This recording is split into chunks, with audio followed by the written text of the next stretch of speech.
Hello. నమస్తే madam. నమస్తే, చెప్పండి. అది డబ్బులు ఇస్తాన్నారంట కదండి. అతనికి ఫోన్ చేసి తీసుకోండి. మీరు మీ దగ్గర ఇప్పిస్తున్నారు మాట్లాడి తీసుకున్నారు కదా. మీరు ఇప్పిస్తున్నారు ఇప్పిస్తాను ఇప్పుడు ఆయన నిన్న పొద్దున్న కూడా వచ్చి ఇస్తానని ఫోన్ చేశారు. మీరు ఇచ్చేయండి అన్నారు. నేను ఇవ్వను సార్, నేను తీసుకోలేదు కదా. మీరు తీసుకున్నారుగా, మీరే ఇచ్చేయండి, కావాలంటే వెనకాల వస్తానన్నా. ఆయన నిన్న మధ్యాహ్నం ఏసీబీ ట్రాప్ అయ్యారు. అది ఎలా జరిగిందండి? ఏమో మరి.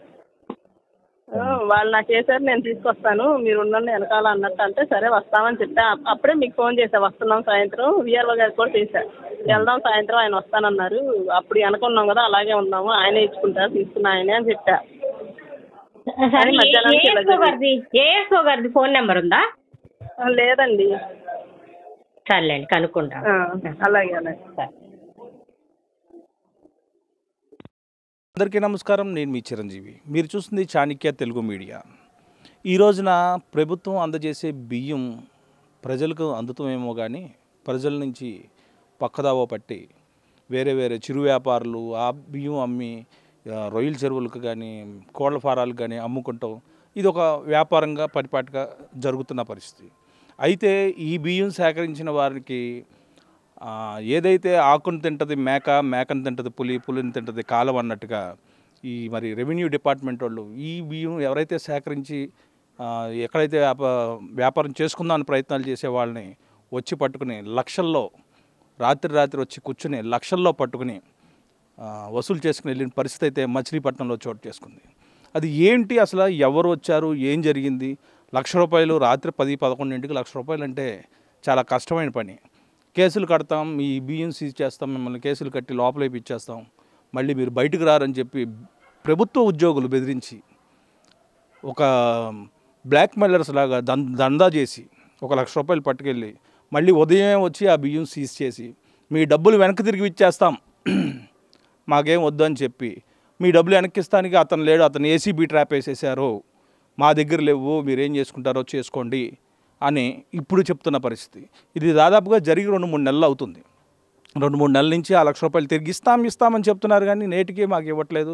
మా బియ్యం తీసుకున్నారు, మా బియ్యంని సీజ్ చేశారు, మా ₹1,00,000 మా డబ్బు తీసుకున్నారు, మా డబ్బులు మాకు ఇవ్వట్లేదు, మమ్మల్ని తిప్పుతున్నారు. మీ మెళ్ళ పుస్తులు తాకట్టు పెట్టుకుని ఆ రోజున నెట్ట నిలువున పరిగెత్తుకుంటూ వెళ్ళి బంగారం కొదవ పెట్టి తీసుకొచ్చి ₹1,00,000 ఇచ్చాం.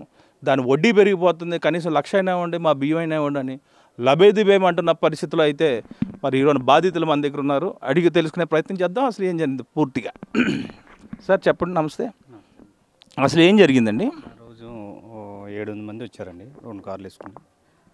డిటి అంట, ప్రధాన్ శ్రీనివాసరావు గారు, ఇంకా 4-5 ఉన్నారండి, పేర్లు తెలియదు. మామూలు డిమాండ్, నేను ఇంటికి వెళ్ళాను, మా మిస్సెస్ని డిమాండ్ చేశారు. 1 గంట అయిన తర్వాత వచ్చాను. వస్తే 6:30-7ంటికి వచ్చిన వాళ్ళు 10:30 దాకా ఉన్నారండి. ఉండి ₹1,00,000 డిమాండ్ చేశారండి. ₹1,00,000 మా దగ్గర లేకపోతే మా నెక్లెస్ తీసుకెళ్ళి తాకట్టు పెట్టి తీసుకొచ్చి ఇచ్చామండి. తీసుకొచ్చిన తర్వాత వెళ్ళిపోయారు. ప్రధాని గారు, శ్రీనివాస్ గారు తీసుకున్నారు. వెనకాల డీటీ వాళ్ళు ఇంకా 2 ఉన్నారు. ఎవరెవరు వాళ్ళ పేర్లు? సుబాని, భవాని, ఇంకా పిఏ వీళ్ళందరూ ఉన్నారండి. విఆర్ఓ సురేందర్ అండి. భవానీ అండి. లేడీస్ 2 అండి డీటీలు, జెంట్స్ 2, ఇంకా కార్ డ్రైవర్లు పిఎల్ ఉన్నారు. భవానీ, సుబాని తీసుకుని వెళ్ళిపోయారండి. 2వ రోజు వచ్చి కేసు కట్టి బియ్యం తీసుకెళ్ళిపోయారండి.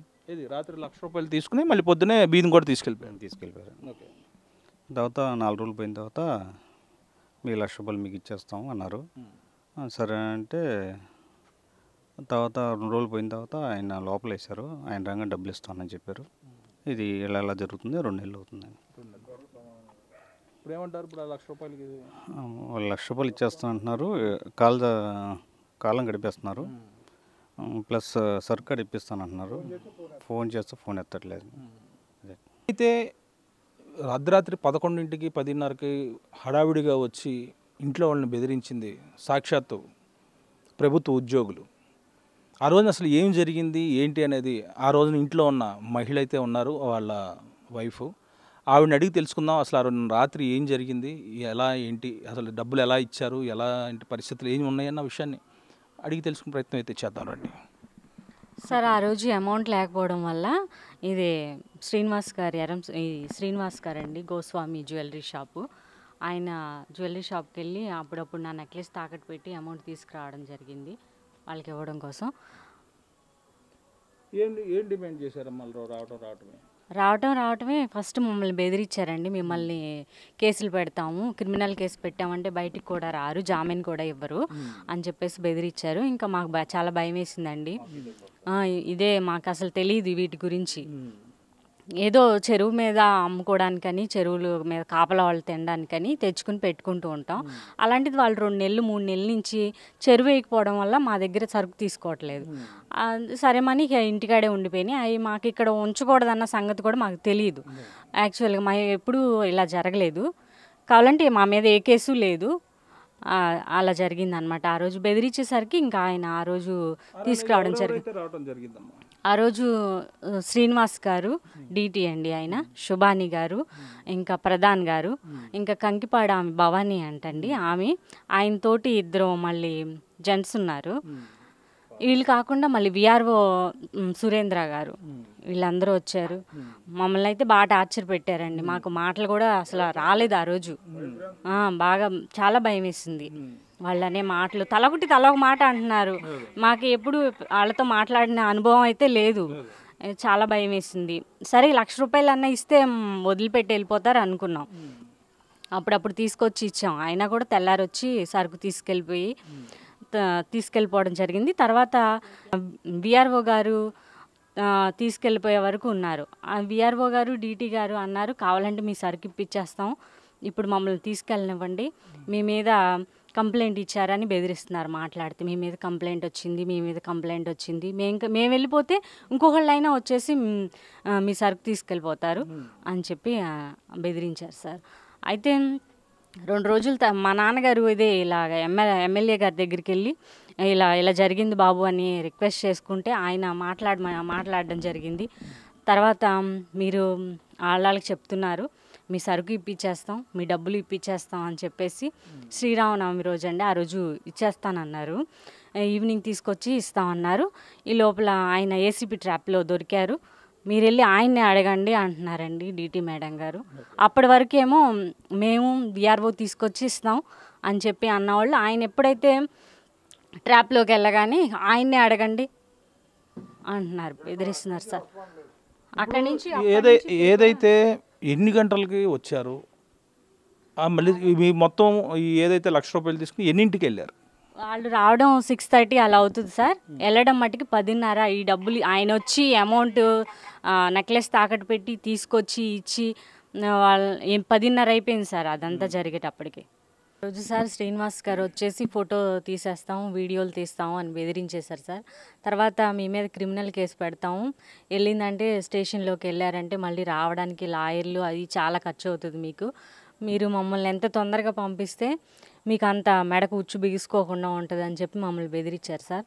తర్వాత ఆయన తొందరగా రమ్మని, అప్పుడు చేతిలో 1,00,000 రూపాయలు మాకు లేవండి ఆ రోజు ఇంట్లో లేకపోయేసరికి ఇక నా నెక్లెస్ తీసుకెళ్ళి తాకట్టు పెట్టి, మా దగ్గర అమౌంట్ లేదు సార్, ఒక్కరోజు ఆగండి అని బతిమాలాను సార్. అయినా కూడా ఆగం మేము, అసలు ఇప్పుడు కావాల్సిందే అన్నారు.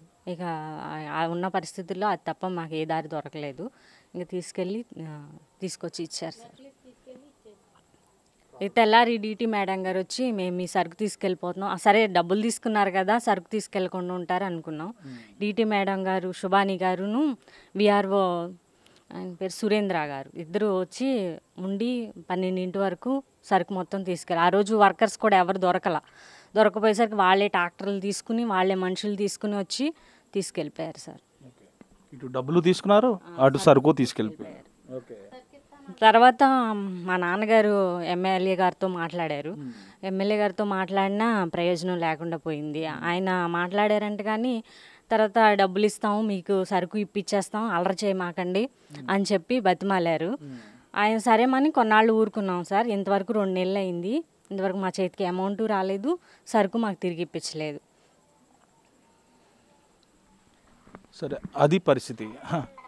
అదేవిధంగా ఆ ఇంట్లోనే ఒక పెద్ద వయసు గలవారు ఉన్నారు. వాళ్ళు ఏం జరిగింది అసలు అనేది ఆవిడ చాలా భయపడిపోయాను, చాలా భయభ్రాంతులకు గురయ్యాను, మేమేం తప్పు చేసాం, ఏదో మేము ₹1 బియ్యం తీసుకుని ఇంకో చేయి మార్పిడిగా మేము అమ్ముకుని అదొక జీవనోపాధిగా పెట్టుకున్నాం, తప్పైనా సరే కానీ ఆ తప్పుకు మేము ₹1,00,000 ఇచ్చి వదులుతారనుకుంటే కనీసం ₹1,00,000 తీసుకున్నారు, మా బియ్యము మాకు వదలలేదని చెప్పి చెప్తా ఉన్నారు. అమ్మ చెప్పండి అరుణ, మీకు ఏ విధమైన పరిస్థితి? ఇట్టాగే బతిమాలనయ్యా, బతికాళ్ళే అలా బతిమాలినా కూడా వదలిపోయారు, వదలుకోకుండా తెల్లారి వచ్చి ఎత్తుకెళ్ళిపోయారు. అది ఏమన్నారు అరుణ వచ్చినప్పుడు? ఆ రోజు ఇంతవరకు నేను బతిమాలటం వరకే బతిమాలే. సరే, ఏదైతే పరిస్థితి మరి ప్రభుత్వ అధికారులు, ఉన్నతాధికారులు ఈ విషయాన్ని చొరవ తీసుకుని వీళ్ళకి ₹1,00,000 ఇప్పిస్తామా లేదా బియ్యం తిరిగి ఇప్పించడమా?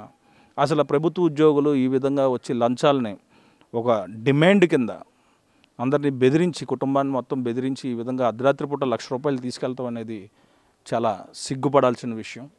మరి దీన్ని మరి కలెక్టర్ గారు, మరి పైనున్న అధికారులు అందరూ కూడా ఈ విషయాన్పై పూర్తి చర్యలు తీసుకుని వీళ్ళకి న్యాయం చేయాలని వీళ్ళు చెప్తున్నారు. మరొకసారి ఈ బియ్యం వ్యాపారం జోలికి మేము వెళ్ళాం, మేము తెలియక చేసాం, ఇక్కడితో మమ్మల్ని వదిలేసేయండి అనే పరిస్థితుల్లో ఉన్నారు. వాళ్ళకి ఆర్థికంగా కూడా పూర్తిగా చితికిపోయిన పరిస్థితి అయితే మాకుంది. మా నగలు వదిలించుకునే పరిస్థితి కూడా మాకు ఈరోజు లేదు. మాకు ఏదో ఒకటి సాయం చేయండి, మళ్ళీ రేపొద్దున మా మీద ఏదైనా అక్రమ కేసులు పెడతారో అని పూర్తిగా భయపడుతున్న పరిస్థితి అయితే కనపడుతుంది. అదేవిధంగా చాణక్య దగ్గరికి వచ్చి చాణక్య మీడియాకి తెలియజేయటం, చాణక్య మీడియా ప్రజలకు ఈ విషయాన్ని తీసుకెళ్ళడానికి ప్రయత్నం చేయడం జరుగుతుంది. కాబట్టి వీళ్ళకి న్యాయం జరగాలని కోరుకుందాం. కెమెరామెన్ కిరీటితో చిరంజీవి, చాణక్య తెలుగు మీడియా. నమస్తే ఫ్రెండ్స్, నేను మీ రూపిణి. మీ అందరూ చాణక్య ఛానల్లో వీడియోస్ చూస్తున్నారు కానీ వాటికి లైక్ చేయట్లేదు అండ్ సబ్స్క్రైబ్ చేయడం మర్చిపోతున్నారు. మీరు కనుక చాణక్య ఛానల్కి సబ్స్క్రైబ్ చేస్తే మాకు ఇంకా మంచి వీడియోస్ని, న్యూసెస్ని చేయడానికి మాకు మోటివేషన్ ఉంటుంది. Thank you and don't forget to subscribe Chanakya channel.